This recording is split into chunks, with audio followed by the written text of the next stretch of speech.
अनुष्का खुद को जलाने के लिए माचिस जला ही रही थी कि कबीर ने उसके हाथ से माचिस का डब्बा लेकर उसे दूर फेंक दिया। अनुष्का, तुम ये क्या कर रही हो? सुसाइड करके तुम्हें कुछ हासिल नहीं होगा। You don't understand, Kabir. मैंने अपने पूरी फैमिली को जलाकर मार दिया। And I can't remember why I did it.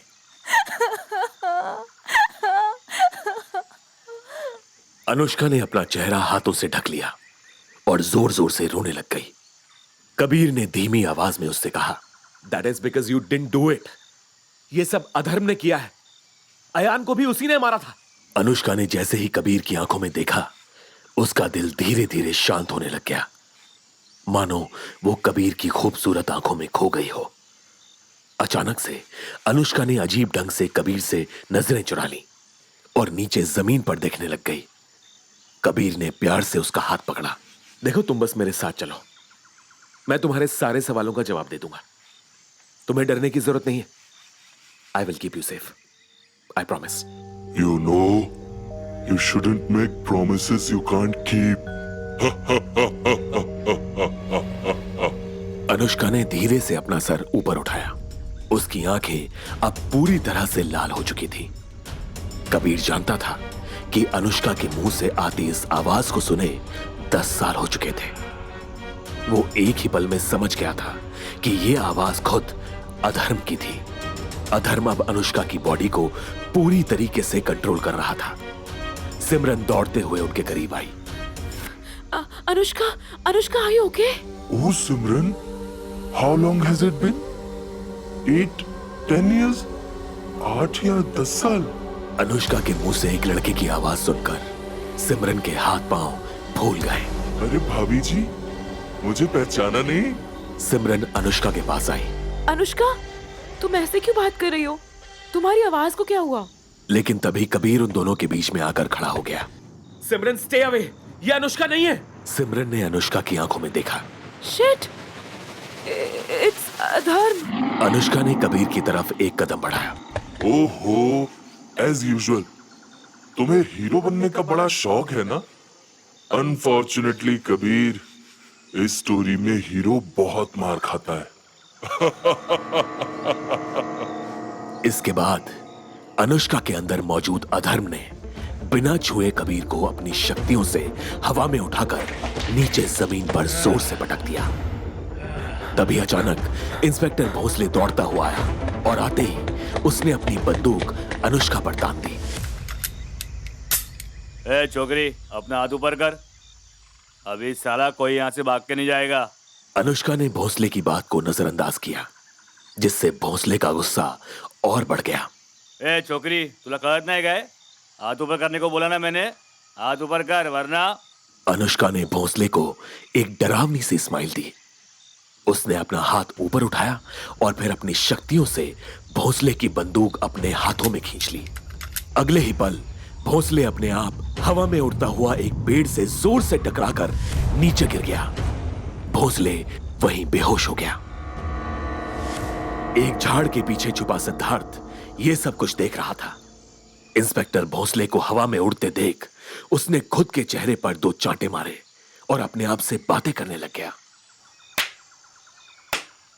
Sid, तू पक्का कोई सपना देख रहा है?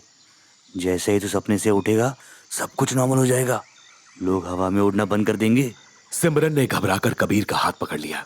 कबीर, यहाँ से चलो अभी, नहीं तो यह अधर्म हम सबको मार डालेगा। Kabir, let's go. लेकिन तब तक अनुष्का कबीर के पास आ चुकी थी और उसने अपनी बंदूक कबीर के माथे पर तान दी थी। अनुष्का, मेरा मतलब है अधर्म, you don't have to do this. अधर्म, मैं जानता हूँ जो हमने तुम्हारे साथ में किया था वो सही नहीं था। And trust me, I regret it every single day. लेकिन उस बात को 10 साल हो चुके हैं यार। We are not the same police we were 10 years ago. लोग नहीं बदलते कबीर, उनकी फितरत कभी नहीं बदलती। अधर्म, प्लीज ट्रस्ट मी। तभी अनुष्का ने अपनी पिस्टल सिमरन के हाथ में थमा दी। ओके, ठीक है। हो सकता है तुम सच कह रहे हो सकता है तुम सब आज सेल्फिश और हार्टलेस नहीं हो जितने 10 साल पहले थे, but I need evidence Kabir. इतना कहकर अनुष्का ने कबीर को उसके गले से पकड़ते हुए जमीन से ऊपर उठा दिया। कबीर एकदम से खांसने लग गया। उसकी तड़प देखकर सिमरन ने अनुष्का के पैर पकड़ लिए। लेट हिम गो अधर्म, please let him go. Simran, it's your choice. Gun तुम्हारे पास है। या तो तुम मुझे गोली मारकर अनुष्का को मार सकती हो, और you can let me kill Kabir. Don't do this अधर्म, don't do this to me. Kabir कहता है ना तुम लोग बदल गए हो। Then prove it. मुझे कबीर को मारने दो और अनुष्का को बचा लो। अगर तुमने अपनी दोस्त की जान बचा दी और अपने प्यारे बॉयफ्रेंड को मरने दिया, तो ये प्रूव हो जाएगा कि तुम सेल्फिश नहीं हो सिमरन। सिमरन ने रोते हुए कबीर की ओर देखा। कबीर इशारे से सिमरन को बंदूक चलाने से मना कर रहा था। अधर्म ने अब कबीर को और ऊंचा उठा लिया। कबीर को अपनी सांसें रुकती हुई महसूस हुई। उसने सिमरन की आंखों में पढ़ लिया था कि वो क्या करने वाली है। Simran, Simran, no no, don't do it. Simran ने रोते हुए अनुष्का के सर पर निशाना लगाया।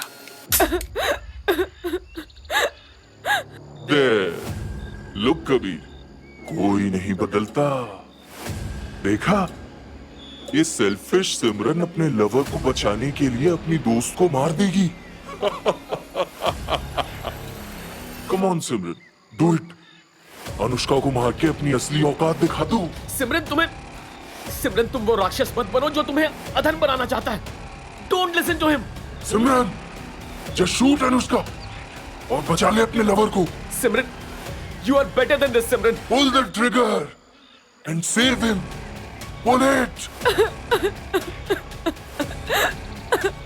सिमरन नहीं। Shoot, सिमरन, shoot. अगले 1 घंटे में कबीर ने सिद्धार्थ के कार के रेंटल बिजनेस से एक काली जीप उठा ली थी। ड्राइवर के पास वाली सीट पर बैठी सिमरन एक जिंदा लाश की तरह खिड़की के बाहर देख रही थी। उसके पास बैठा कबीर जीप चला रहा था। अपने आसपास सब कुछ खत्म होता देखकर कबीर खुद को लाचार महसूस कर रहा था। सिद्धार्थ भी उसी जीप में पिछली सीट पर नायर के पास बैठा हुआ था। नायर भी पुलिस वालों को चकमा देकर वहां से निकल चुका था।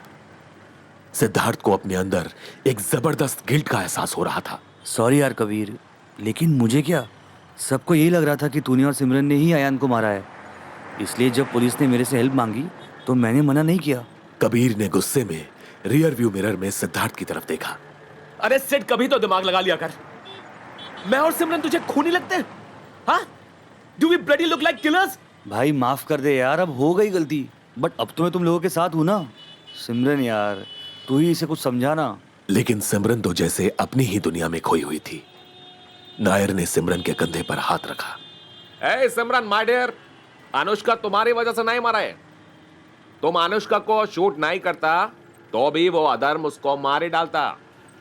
इसलिए अपना दिल में गिल्ट मत रखो। कबीर ने जोर से पेडल पर पांव रखते हुए गाड़ी और तेज कर दी। But doctor Nair, Simran should have shot me. मेरी ही वजह से 10 साल पहले अधर्म मरा था। I am the one who deserve this death, not Anushka. अरे but Anushka is gone now. तुम उसको वापस तो नहीं ला सकते ना। जिस दिन मैं टाइम मशीन बना देगा ना, उस दिन जाकर उसको लेके आना। लेकिन कबीर की आंखों के सामने तो बार बार अनुष्का का चेहरा आ रहा था। अचानक कबीर ने जोर से ब्रेक मारी और गाड़ी सड़क के एक साइड जाकर रोक दी। कबीर तेजी से गाड़ी के बाहर आया और फिर जोर जोर से चिल्लाने लग गया।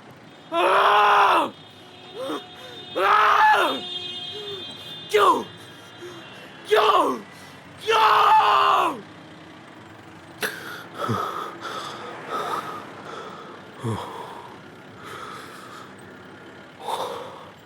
That's it.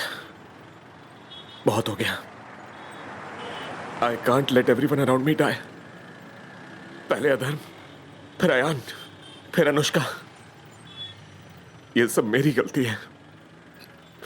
ना उस दिन अधर्म मेरे हाथों से मरता और ना ये सब होता। कबीर को इस तरह देखकर सब लोग कार से बाहर आ गए थे। कबीर अपनी कमर पर हाथ रखकर अपने सामने देख रहा था।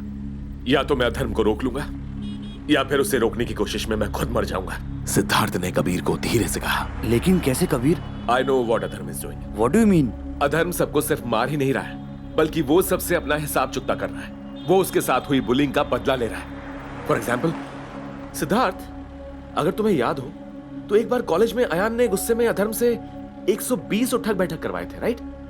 याद है तुम्हें? हाँ, लेकिन उसका इस सब से क्या लेना देना? लेना देना है सेड। रिमेंबर, जब अयान मरा था तो उसकी बॉडी पर भी पूरे 120 कट्स थे। और याद है, एक बार कॉलेज में अनुष्का ने अधर्म के पेरेंट्स की भी इंसल्ट की थी। इसीलिए अधर्म ने अनुष्का को मारने से पहले उसे अपने माँ बाप को मारने पर मजबूर कर दिया। आई एम श्योर हमारे साथ भी वो ऐसा ही कुछ करेगा। लेकिन ऐसा भी तो हो सकता है कि रिचुअल खत्म हो गया हो। आई मीन, जिसको अधर्म मारना चाहता था उन्हें मार दिया हो, and it's all over now. क्योंकि हम सब में सबसे ज्यादा बुली तो अयान और अनुष्का ही उसे करते थे। मैं तो बस साइड में एक छोटे बच्चे की तरह हंसता रहता था। मुझे नहीं मारेगा यार वो। मैंने तो अब तक किसी लड़की को ठीक से छुआ भी नहीं है।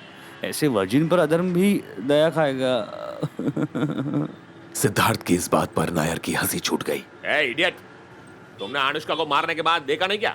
She had the same symbol appear on her head as Ayan, जिसका मतलब है कि अधर्म का रिवेंज फिनिश नहीं हुआ है।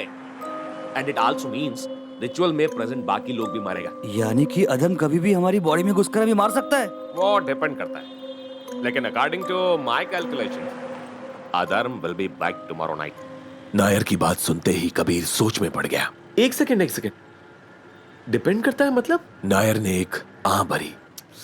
अरे अधर्म का वर्ल्ड एंड हमारा वर्ल्ड अलग अलग डायमेंशंस में है। तुमको क्या लगता है कि कोई भी इंसान एक डायमेंशन से दूसरा डायमेंशन में इजीली आ जा सकता है? हाँ, ब्लैक मैजिक के पीछे भी साइंस का ही लॉजिक होता है। तुम ऐसा चलता फिरता सीटी बजाता अपना डायमेंशन चेंज नहीं कर सकते। नायर की सारी बातें सिमरन और सिद्धार्थ के सर के ऊपर से जा रही थी। सिमरन चलकर नायर के पास आई। सर, थोड़ी नॉर्मल भाषा में बोलिए ना।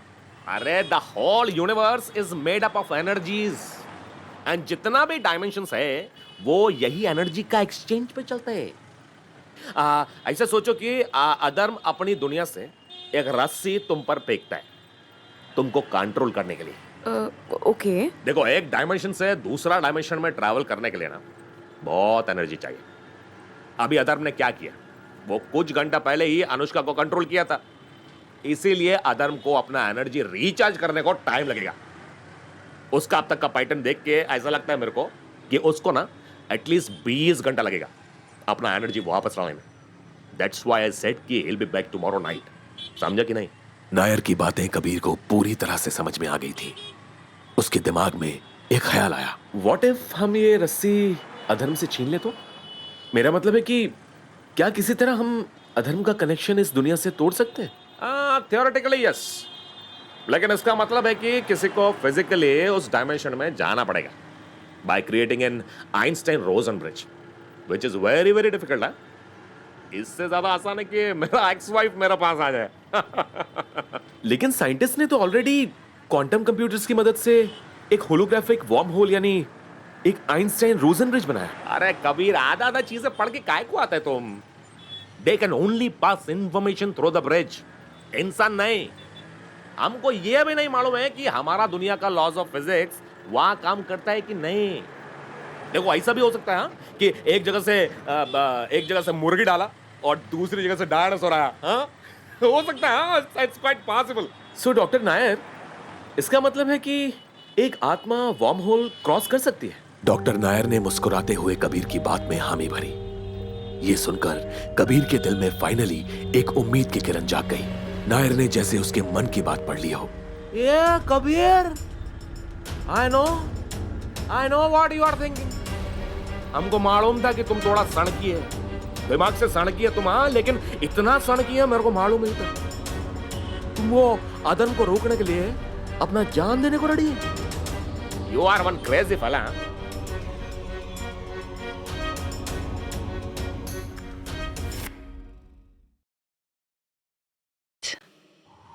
कबीर एक बड़ी सी हवेली के ठीक बीचों बीच खड़ा था। उसके सामने उसे एक बंद कमरा दिखाई दिया। हवेली में चारों ओर अंधेरा था और ठंडी हवाएं चल रही थी। कबीर जान चुका था कि फिर से वो वही सपना देख रहा था जो अधर्म उसे कई बार दिखा चुका था। वही सपना जिसमें अगला मरने वाला कौन होगा ये अधर्म उसे बताता था। सिमरन, सिद्धार्थ, कोई है यहाँ? कबीर की आवाज इस बड़ी सी हवेली में गूंज रही थी।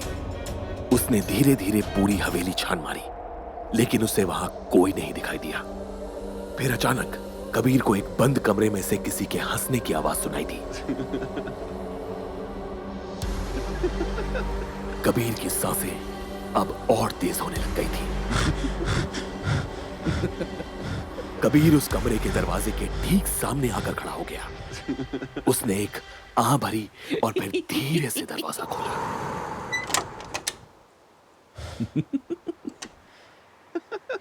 दरवाजा खोलते ही हंसी की वो आवाज बंद हो गई। कबीर ने देखा कि कमरे के एक कोने में एक लड़की कुर्सी पर बैठी हुई खिड़की के बाहर देख रही थी। कबीर के दिल की धड़कनें अब एक रेल के इंजन की तरह चल रही थी। Don't tell me.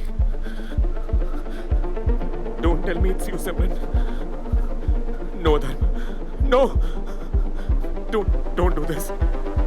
तभी अचानक कमरे का दरवाजा जोर से अपने आप बंद हो गया। वो कुर्सी भी अपने आप ही कबीर की तरफ धीरे धीरे मुड़ने लग गई। जैसे ही कुर्सी पूरी तरह से मुड़ गई, कबीर ने उस लड़की का चेहरा देखा। वो लड़की सिमरन नहीं, बल्कि कोई अनजान लड़की थी। उस लड़की के आधे चेहरे की चमड़ी जली हुई थी। उसे देखकर कबीर की सांस में सांस आई। थैंक गॉड इट्स नॉट सिमरन। लेकिन जैसे ही कबीर की नजर उस लड़की की गोद पर गई, उसका दिल दहल गया। उस लड़की की गोद में किसी इंसान का खून से भरा हुआ सर पड़ा था। गौर से देखने पर कबीर उस चेहरे को पहचान गया। It's Siddharth? Oh shit! Siddharth का कटा हुआ सर कबीर को देखते हुए जोर जोर से हंसने लग गया।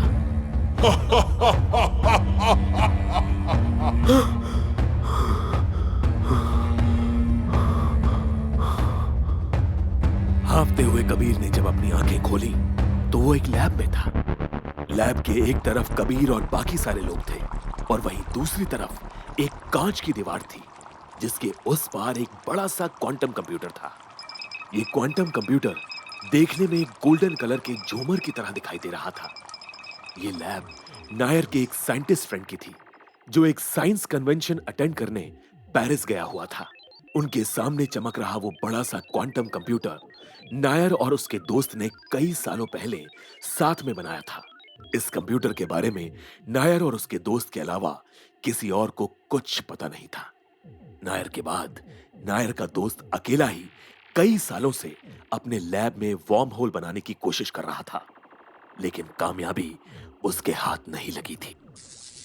लैब के अंदर आने के लिए नायर, कबीर, सिमरन और सिद्धार्थ लैब के पीछे वाली दीवार लांग कर आए थे, जहां पर कोई गार्ड नहीं था। इस लैब का दरवाजा पासवर्ड से खुलता था। नायर ने बड़ी आसानी से उस पासवर्ड को गेस कर लिया था। कबीर ने अपनी आंखें मली। सॉरी गाइस, मेरी आंख लग गई थी। नायर एकदम से कबीर के पास आया। Oh, so you saw the dream, huh? Next number किसका है? कबीर ने एक पल के लिए सिद्धार्थ को देखा और फिर अपनी नजर झुका ली। No, ऐसा कोई ड्रीम नहीं आया, बस ऐसे ही सो गया था। सब जानते थे कि अनुष्का को मरे हुए अब 20 घंटों से ऊपर हो गए थे और अधर्म अब किसी भी वक्त अपना मौत का खेल शुरू कर सकता था। लेकिन एक कोने में सिद्धार्थ और सिमरन साथ में खड़े थे। सिद्धार्थ सिमरन के करीब आया। सिमरन, ये नायर और कबीर क्या बोलते रहते हैं, मेरे तो कुछ समझ नहीं आता। अभी थोड़े टाइम पहले कोई ब्रिज बनाने की बात कर रहे थे। साला यहाँ गवर्नमेंट को महीने लग जाते एक ब्रिज बनाने में, और इनको एक दिन में ब्रिज बनाना है। अरे, आइंस्टाइन रोजन ब्रिज मतलब वॉर्म होल होता है यार। हाँ, सुना मैंने, वॉर्म होल। लेकिन हम कीड़े मकोड़ों के लिए होल क्यों बनाएंगे? नहीं यार, एक काम कर, तू नायर से ही पूछ ले। सिद्धार्थ धीरे से नायर के पास गया, जो कि अब कंप्यूटर पर तेजी से कुछ टाइप कर रहा था। सिद्धार्थ ने घबराते हुए नायर के कंधे पर हाथ रखा। सर, ये वॉर्म होल क्या होता है? Say, A wormhole, also known as an Einstein-Rosen bridge, is a cosmic shortcut between 2 points. When the space-time continuum is warped to bring the points together. Oh space time together ना, मेरे को भी यही लगता है. Good job. अच्छा, ये bridge बनाने में अगर किसी चीज की जरूरत पड़ी तो जरूर बताना. अच्छे से अच्छे सीमेंट आपको कम भाव में खरीद के दे दूंगा. बहुत पहचाने अपनी इधर. नायर ने सिद्धार्थ की बेकार बातों पर गौर नहीं किया. तभी कबीर नायर के पास चलकर आया. Doctor Nair, I was lying. I think मुझे ये बात छुपानी नहीं चाहिए. अभी सोते हुए मुझे सपना आया था. अधर्म का नेक्स्ट टारगेट सिद्धार्थ है. ये सुनकर नायर के पास खड़े सिद्धार्थ की रूह कांप गई. ये क्या बात हुई भला? तू ऐसे ही अचानक नींद से उठकर मेरा नाम लेगा और मैं मर जाऊंगा? सिद्धार्थ, मैं तेरी हालत समझ सकता हूँ, पर सच तो ये है कि अब किसी भी टाइम अधर्म तुझे कंट्रोल कर लेगा.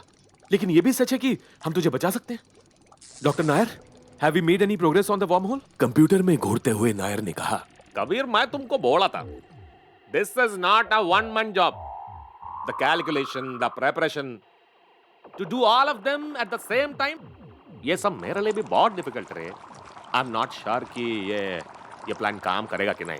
ये सुनकर सिद्धार्थ और पैनिक हो गया. नॉट श्योर मतलब क्या? डॉक्टर नायर, आपको गवर्नमेंट ने अवार्ड नॉट श्योर बोलने के लिए दिया है क्या? You have to be sure यार. Yes, Siddharth, shut up, रे. I'm helpless. The main issue here is energy. ये कैलकुलेशन मैं फिर भी सॉल्व कर देगा, लेकिन वॉर्म होल खोलने के लिए we need a large amount of negative energy. Negative energy मतलब एम्प्टी स्पेस का नॉर्मल एनर्जी से भी कम एनर्जी वाला फील्ड.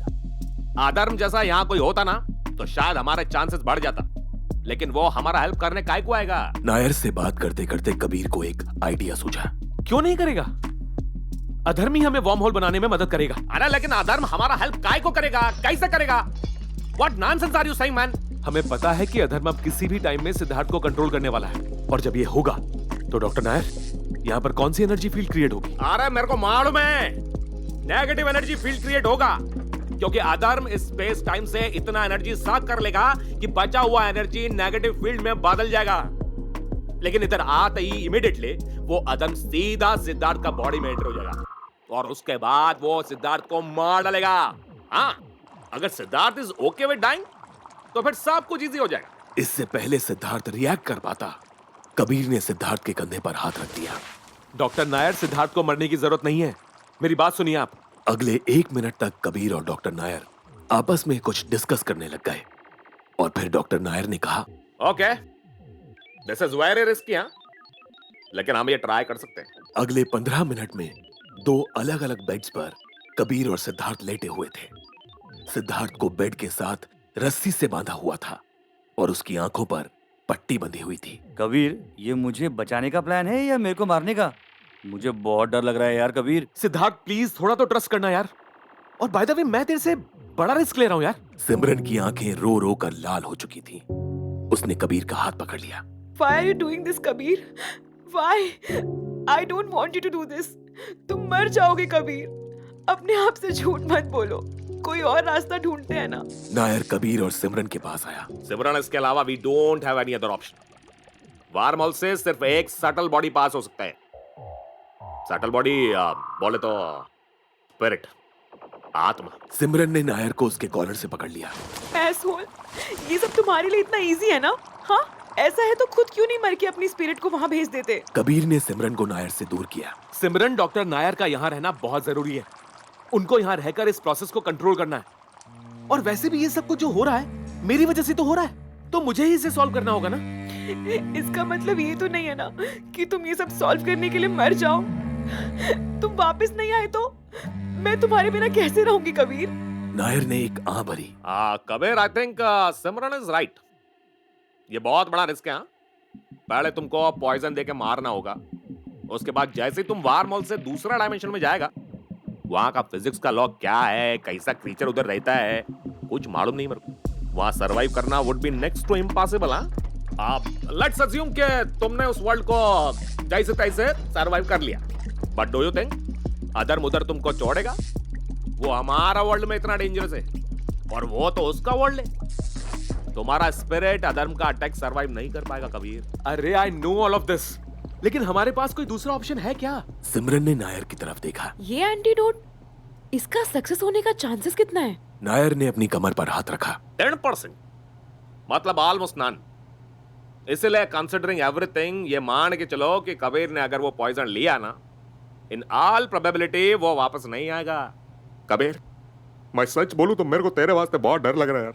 कबीर ने जोर से दीवार पर मुक्का मारा। तो क्या करें? ये सिद्धार्थ को मरने दे। सिद्धार्थ के बाद किसकी बारी होगी? सिमरन की।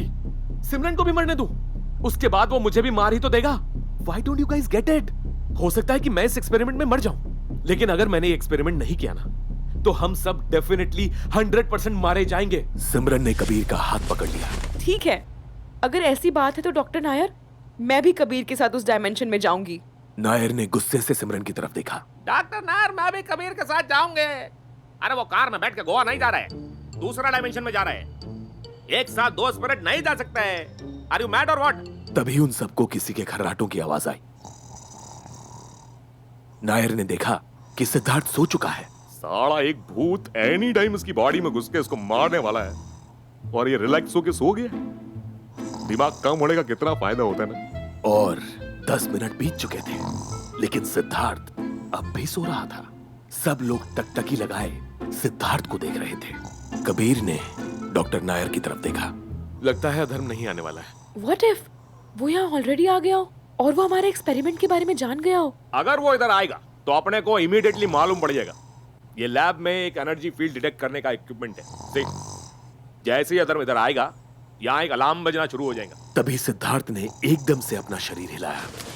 सब दोबारा से सिद्धार्थ को देखने लग गए। मम्मा, ओ मम्मा, लाइट ऑन करो ना, कितना अंधेरा है। और मेरी चाय भी दे दो ना, बहुत थकावट फील हो रही है। अधर्म अभी नहीं आया वो। जब सिद्धार्थ को याद आया कि वो कहाँ है, तो वो एकदम से झटपटाने लग गया। मैं मर गया हूँ क्या? कोई है जो मेरे को ये बताएगा? Am I dead? कबीर एकदम से उसके पास गया। इससे पहले कबीर उसे कुछ कह पाता, कमरे में लगे अलार्म बजने लग गए और सिद्धार्थ हंसने लग गया। ए कबीर, मेरे को मारने का प्लान बना रहा है? तुम लोग सब डफर हो रहे। नायर ने एकदम से टेबल पर रखा हुआ पॉइजन का इंजेक्शन उठा लिया। ये कबीर, जल्दी बेड पे लेट जाओ, जल्दी जल्दी, we don't have much time. Kabir झट से आकर बेड पर लेट गया। नायर हाथ में इंजेक्शन लिए लगातार कंप्यूटर स्क्रीन को देख रहा था। उसकी आंखें नम थीं। नायर ने कबीर को देखा। I did it! I did it! वार्मोल बन गया कबीर, और ये अधर्म की प्रेजेंस से जनरेट हुई नेगेटिव एनर्जी फील्ड ने उस वार्मोल की एंट्री के एंटेंगल सेट को ओपन कर दिया है। सिमरन ने कबीर का हाथ पकड़ लिया। नायर ने अपने आंसू पोंछे। और उस डायमेंशन में टाइम डिलेशन भी है, just as I thought. Kabir, क्योंकि वार्मोल ओपन हो गया ना, तो कंप्यूटर उस डायमेंशन का डेटा दे रहा है। उधर का मास, ग्रेविटेशनल पुल और वेलोसिटी हमारा डायमेंशन से बहुत ज्यादा अलग है। तुम सब एक एक करके मरोगे।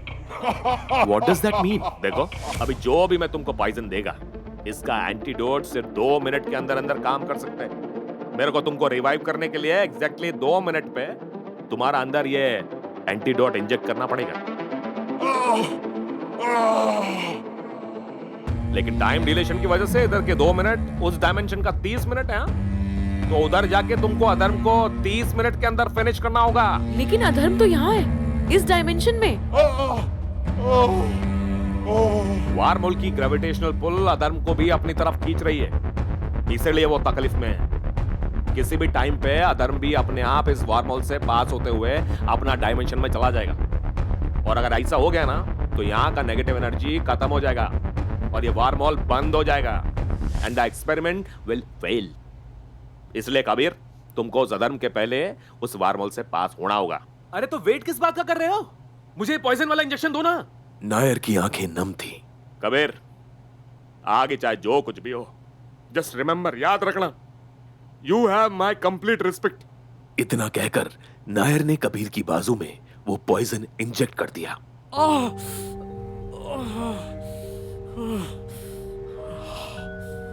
एकदम से कबीर की आंखें भारी होने लग गईं। सिमरन, मैं इस डायमेंशन में रहूं या उस डायमेंशन में? I will always love you. सिमरन ने रोते हुए कबीर को गले लगा लिया। Kabir, I love you too. मैं तुम्हारा यहाँ वेट करूंगी। कबीर की आंखें बंद हो चुकी थीं। नायर ने उसकी पल्स चेक की। Kabir is dead. नायर ने कबीर को पॉइजन से इंजेक्ट कर दिया था। उसने कबीर की पल्स चेक की और फिर सिमरन की तरफ देखा। He is dead. सिमरन ने रोते हुए नायर को गले लगा लिया। डॉक्टर नायर, वो फिर से जिंदा हो जाएगा ना? I'll try my best, darling. Let's hope for the best. वहीं कबीर की सटल बॉडी यानी उसकी आत्मा अब लैब की सीलिंग के पास तैर रही थी। सिमरन, नायर और सिद्धार्थ के साथ साथ कबीर खुद की डेड बॉडी को भी देख पा रहा था। कबीर को अचानक अपने अंदर एक ऐसी शांति महसूस हुई जो उसे आज तक कभी नहीं हुई थी। उसने रोती हुई सिमरन को देखा। सिमरन, don't cry, baby. I'm absolutely fine. लेकिन सिमरन को उसकी आवाज नहीं सुनाई दे रही थी। तभी कबीर को ऐसा महसूस हुआ कि कोई चीज उसे एक मैग्नेट की तरह अपनी तरफ खींच रही थी। कबीर को समझने में देर नहीं लगी। उसे क्वांटम कंप्यूटर के बनाए हुए वॉर्म होल की ग्रेविटी अपनी तरफ खींच रही थी। तभी डॉक्टर नायर ने कंप्यूटर के सॉफ्टवेयर में वॉर्म होल की एनर्जी फील्ड में वेरिएशन देखा। उसने सिमरन की तरफ देखा। Simran, I guess it's safe to say that Kabir successfully worm hole में एंटर कर चुका है। वॉर्म होल के अंदर जाते ही कबीर ने अपने आप को एक सफेद सुरंग में बड़ी तेजी से ट्रैवल करते हुए पाया। कबीर को यह सोच के हैरानी हो रही थी कि इतनी तेजी से घूमते हुए भी उसे बिल्कुल चक्कर नहीं आ रहे थे। उल्टा उसे अब और ज्यादा शांति का एहसास हो रहा था। सफेद टनल जब खत्म हुआ तो कबीर ने खुद को एक ऐसी जगह में पाया जो कि बेहद खूबसूरत थी। वहां की जमीन पर उगी हुई घास का रंग सफेद था। वहां का आसमान, पेड़ पौधे सब कुछ सफेद रंग के थे। कबीर की बाईं तरफ एक नीले रंग के पानी की नदी बह रही थी। कबीर को बिल्कुल समझ नहीं आ रहा था कि एकदम से उसे इतनी खुशी का एहसास क्यों हो रहा था। उसने जब अपने हाथ पांव को देखा तो वो एकदम से हैरान रह गया। कबीर की आत्मा अब एक शरीर में थी। उसने पास में बहती हुई नदी में खुद की शक्ल देखी। उसका शरीर और चेहरा बिल्कुल वैसे ही था जैसे उसके अपने डायमेंशन में था। उसने एक सफेद रंग की शर्ट और पजामे जैसी ढीली सफेद पैंट पहनी हुई थी। कबीर बिना मतलब की इस खुशी के एहसास में इतना मग्न हो चुका था कि वो यहां आने के अपने मकसद को भूल चुका था।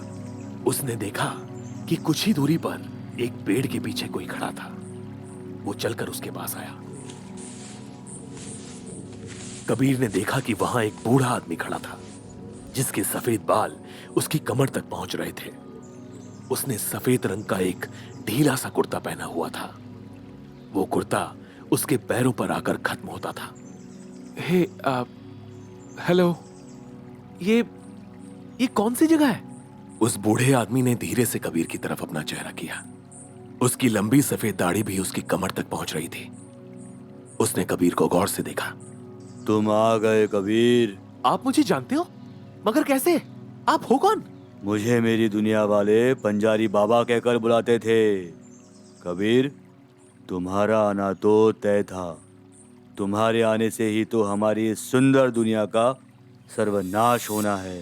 सर्वनाश? अब मैं कुछ समझा नहीं। अधर्म तुम्हारे पीछे पीछे आता ही होगा, फिर सब कुछ खत्म हो जाएगा। अधर्म का नाम सुनते ही कबीर को एकदम से सब कुछ याद आ गया। पंजारी बाबा अधर्म को मारने ही तो मैं यहाँ आया हूँ। तुम यहाँ आए हो, वो भी यहाँ आएगा, लेकिन तुम दोनों की जंग हमारी दुनिया में नहीं होनी थी। तुम गलत दुनिया में आए हो कबीर। ये दुनिया अधर्म की नहीं है। वही नायर और सिमरन की डायमेंशन में नायर कंप्यूटर स्क्रीन को बार बार देख रहा था और साथ साथ एक किताब पर पेन के साथ कुछ कैलकुलेट कर रहा था। फिर अचानक उसने पेन को जोर से नीचे जमीन पर पटका। This is not possible. This is not possible. This can't be happening. Doctor Nair, क्या हुआ? Is everything okay? Nair bed पर लेटे हुए सिद्धार्थ के पास गया। सिद्धार्थ की आंखों पर अभी भी पट्टी बंधी हुई थी और उसकी बॉडी अभी भी बेड से बंधी हुई थी। अधर्म, ये काय को किया तूने? सिद्धार्थ अब जोर जोर से हंसने लग गया। क्या रे डॉक्टर, तूने क्या सोचा? तुम लोग वर्म होल खोलने के लिए मेरा इस्तेमाल करोगे, लेकिन जवाब में मैं यानी अधर्म द ग्रेट आप लोगों का इस्तेमाल नहीं करूंगा। अगर मैं नेगेटिव एनर्जी क्रिएट कर सकता हूं तो उससे मैनिपुलेट भी कर सकता हूं, और मैंने एनर्जी फील्ड मैनिपुलेट करके कबीर को उस डायमेंशन में पहुंचा दिया है जहां मैं हमेशा से जाना चाहता था, लेकिन खुद कभी नहीं जा सकता था। मुझे उस डायमेंशन पर राज करना है, राज। अब तेरी और कबीर की वजह से मेरा सपना पूरा होगा। सिमरन ने स्टॉप वॉच में टाइम देखा। 1 मिनट तो हो चुका है ना doctor Nair. We just have 1 more minute। हमें कबीर की बॉडी को एंटीडोट देना पड़ेगा। ये अधर्म को कैसे मारना है ये हम बाद में देख लेंगे। Yes yes, you are right, this experiment has failed. Siddharth की बॉडी में मौजूद अधर्म अब और जोरों से हंसने लग गया। तूने कैसे सोच लिया था कि तू मुझे हरा पाएगा? What an idiot। मुझे अब कबीर के पास जाना होगा to finish him. Bye, see you. Nair ने झट से लैपटॉप में देखा। यस, अधर्म वार्महोल से होते हुए कबीर का डायमेंशन में चला गया है। Doctor Nair, it's time. Kabir को एंटीडोट दे दो। नायर ने टेबल पर पड़े एंटीडोट को निकाला और बेड पर लेटे कबीर की रिस्ट में इंजेक्ट कर दिया। वहीं दूसरी डायमेंशन में कबीर अब भी पंजारी बाबा के पास ही बैठा था। यानी अधर्म आपकी दुनिया बर्बाद कर देगा? हाँ, और सिर्फ बर्बाद ही नहीं करेगा, वो इस पर राज भी करना चाहता है। ये कौन सी जगह है? क्या ये कोई और प्लेनेट है? नहीं कबीर, हम भी पृथ्वी पर ही रहते हैं। पृथ्वी की कुल मिलाकर 7 डायमेंशंस है, ये उनमें से ही एक है। लेकिन अधर्म ने मुझे जानबूझकर इस डायमेंशन में क्यों भेज दिया? वो मुझे अपनी डायमेंशन में भी तो जाने दे सकता था। कबीर, इस डायमेंशन में हर कोई नहीं आ सकता। पिछले करोड़ों साल से मेरे पूर्वज इस डायमेंशन की रक्षा करते आए हैं। यहाँ आने के लिए आपके कर्म अच्छे होने चाहिए। आपके दिल में दूसरों के लिए बेहिसाब प्यार और दया की भावना होनी चाहिए। ऐसी पवित्र ऊर्जा वाली आत्माएं को ही अपने आप यहाँ रास्ता मिल जाता है। अधर्म जानता है कि उस जैसी मतलबी, लालची और पापी आत्मा का इस दुनिया में आना नामुमकिन है, लेकिन वो कई सालों से यहाँ आने के लिए तड़प रहा है, क्योंकि वो जानता है हमारे इस डायमेंशन में बाकी 6 डायमेंशन जाने का दरवाजे हैं। इसका मतलब अगर अधर्म यहाँ आ गया तो वो बाकी डायमेंशन में भी जा सकता है। हाँ, और वो एक एक कर सारी डायमेंशंस को बर्बाद करके उन पर राज करेगा। अगर उसके गोल्स इतने बड़े थे तो वो मुझे और मेरे दोस्तों से बदला लेकर अपना टाइम क्यों वेस्ट कर रहा था? कबीर, तुम्हें सच में लगता है कि अधर्म तुम लोगों से बदला ले रहा है? हाँ, यही सच है। मेरे और मेरे दोस्तों ने कॉलेज में उसकी बहुत रैगिंग की थी। फिर उसने हमसे बदला लेने के लिए एक ब्लैक मैजिक का रिचुअल शुरू किया, जिसमें गलती से वो खुद मर गया था। और अब वो हमसे बदला लेने के लिए एक एक करके हम सबको मार रहा है। पंजारी ने एक पल के लिए कबीर की आंखों में देखा। तुम बहुत नादान हो कबीर, बहुत नादान। सच तो यह है कि अधर्म तुम सबसे जानबूझकर अपनी रैगिंग करवाता था, क्योंकि उसे तुम सबको दिखाने के लिए वो रिचुअल शुरू करना था, और वो इस रिचुअल में किसी के हाथों जानबूझकर मरना चाहता था, ताकि वो फॉरबिडन डायमेंशंस में जाकर फिर तुम्हारे रास्ते से हमारी इस डायमेंशन में आ सके। क्या? लेकिन फिर उसे हमें एक एक करके मारकर क्या मिल रहा है? हर एक की मौत उसे और ताकतवर बनाती है कबीर। कबीर की आंखों में गुस्सा था। मुझे आज तक यही लग रहा था कि सारा कसूर मेरे दोस्तों का और मेरा है, लेकिन वो साला अधर्म हमारे साथ ही गेम खेल रहा है। पंजारी बाबा, अगर वो यहाँ आने ही वाला है तो क्यों ना आप, मैं और इस दुनिया के बाकी लोग मिलकर उसे खत्म कर दें? बाकी लोग? कौन से बाकी लोग? अरे, इस डायमेंशन में आपके अलावा और भी लोग रहते होंगे ना? कहाँ हैं वो लोग? बुलाओ सबको। पंजारी बाबा चलकर पास ही में बहती नीले रंग की नदी के पास आया। ये नदी हमारी दुनिया का पूरा चक्कर लगाती है। इसके अंदर देखो। जब कबीर ने नदी के अंदर गौर से देखा तो वो बस देखता ही रह गया। ध्यान से देखने से पता चल रहा था कि नदी बहुत गहरी नहीं थी, और पानी एकदम साफ होने की वजह से नदी के अंदर की जमीन भी दिखाई दे रही थी। कबीर ने देखा कि नदी के जमीन पर बस लाशें ही लाशें थी। मैंने 1 साल पहले ही सबको इस दिन के बारे में बता दिया था। मेरे लोगों ने अधर्म के हाथों मरने से अच्छा खुद की जान देना बेहतर समझा। और आप अब आपने इस नदी में अपनी जान नहीं दी? तभी अचानक वहां भूकंप आने लग गया। पंजारी बाबा ने कबीर को उसके बाजू से पकड़ लिया। मेरे साथ इस नदी में छलांग मारो, जल्दी करो, वो आ गया है। कबीर घबरा गया। नहीं, नहीं, मैं मरना नहीं चाहता।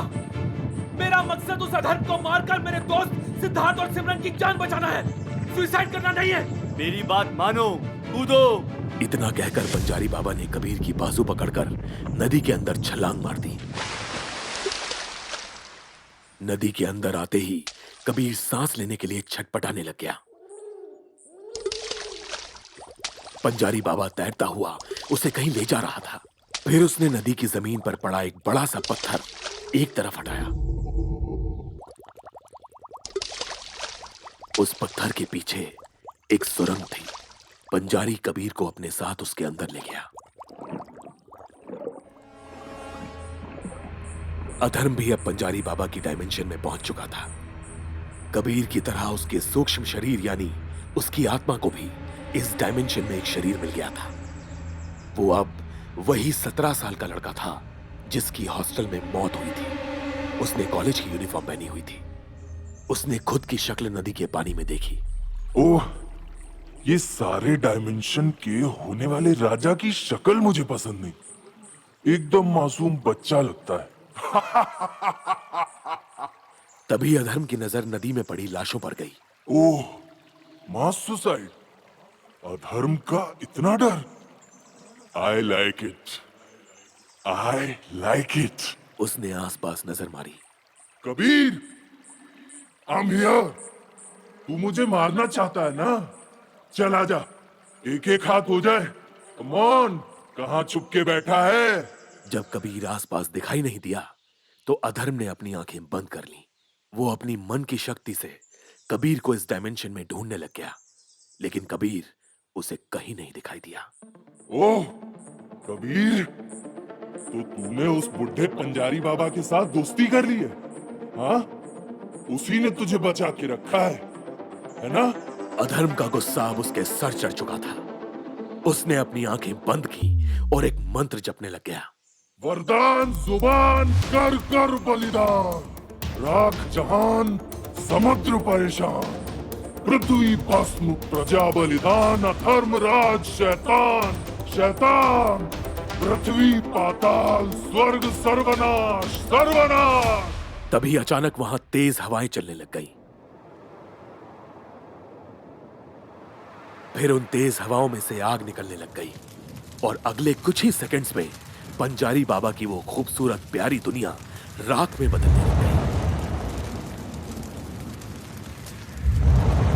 नदी के अंदर बनी एक गुफा में छिपे कबीर और पंजारी बाबा को दुनिया खत्म होने की भयानक आवाजें सुनाई दे रही थी। पंजारी बाबा की आंखों में आंसू थे। कबीर उसके पास गया।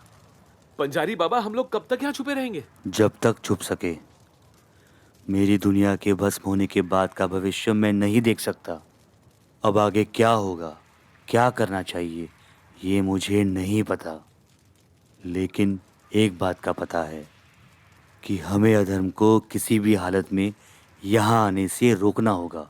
ऐसा क्या खास है इस गुफा में? पंजारी बाबा ने गुफा के अंदर एक और बड़े पत्थर को एक तरफ हटाया। कबीर ने देखा कि उस पत्थर के पीछे रोशनी के बने 6 छोटे छोटे सर्कल्स हवा में तैर रहे थे। कबीर बड़ी बड़ी आंखों से अपने सामने का अजीबोगरीब नजारा देख रहा था। इसका मतलब आपकी ये डायमेंशन दूसरी डायमेंशंस में जाने का पोर्टल है। ये हवा में उड़ती 6 लाइट्स, ये वार्म होल्स है ना? पंजारी ने हामी भरते हुए अपना सर हिलाया। ओह, मतलब इन्हीं वार्म होल्स की एनर्जी फील्ड्स इस गुफा को प्रोटेक्ट करती है। ना पानी अंदर आ सकता है और ना ही आग। Am I right? सही कहा कबीर। इस जगह का नाम क्या है? हमारी इस दुनिया का नाम है स्वर्गासपुर। यह सुनकर कबीर की आंखें फटी की फटी रह गईं। क्या? You mean this is स्वर्ग? Heaven? वही नायर और सिमरन की डायमेंशन में नायर कबीर को दोबारा से जिंदा करने के लिए पूरा जोर लगा रहा था। डॉक्टर नायर ने एक इंजेक्शन बनाया। सिमरन, ये एंटीडोट का लास्ट इंजेक्शन है। अगर कबीर इससे भी नहीं जिंदा हुआ ना, तो हमारे पास उसे रिवाइव करने के लिए कुछ नहीं बचेगा। Doctor Nair, we don't have any other option. उसे जल्दी से इंजेक्शन लगा दो। इंजेक्शन लगाने के बाद डॉक्टर नायर 5 मिनट तक कबीर की पल्स चेक कर रहा था। हार के उसने कबीर की कलाई से अपना हाथ हटा लिया। सिमरन, we have lost him forever. I'm sorry. ये सुनकर सिमरन नीचे फ्लोर पर ही बैठ गई। वो एक जिंदा लाश की तरह बस अपने सामने देखी जा रही थी। नायर की आंखों में भी आंसू थे। उसने लैपटॉप स्क्रीन में देखा कि वर्म होल के उस पार से आते एनर्जी फीडबैक अब प्लाज्मा फील्ड की प्रेजेंस दिखा रहे थे। नायर समझ गया था कि प्लाज्मा फील्ड का होना मतलब कबीर की उस डायमेंशन में भयानक आग लग चुकी थी। तभी बेड से बंधा हुआ सिद्धार्थ भी होश में आ गया। खोलो खोलो मुझे, मैं कहाँ हूँ? नायर ने उसे खोला। डॉक्टर नायर, सिमरन, कबीर कहाँ है? He's gone. सिद्धार्थ ने नायर के पीछे फ्लोर पर बैठी सिमरन की तरफ देखा। सिमरन, यहाँ मुझे बांध के रखा है और कबीर बाहर घूम रहा है। और सिमरन, तू खुद को इंजेक्शन क्यों दे रही है? तुझे बुखार हो गया है क्या? ला मुझे दे, मैं लगा देता हूँ इंजेक्शन। ये सुनकर नायर की सांसें रुक गई। उसने मुड़कर सिमरन की तरफ देखा। सिमरन फर्श पर ढेर हो चुकी थी। उसके पास पॉइजन का इंजेक्शन पड़ा था। नायर ने उस इंजेक्शन को उठाया। सिमरन, माय चाइल्ड, ये तुमने क्या किया? Kabir is dead. कबीर का डायमेंशन भी फिनिश हो चुका है, ऊपर से वार्महोल भी बंद है। तुम मर के भी कबीर को नहीं मिल सकता है। तुमने फालतू में अपना जान दे दिया। सिमरन की आत्मा अब उस लैब की सीलिंग पर तैर रही थी।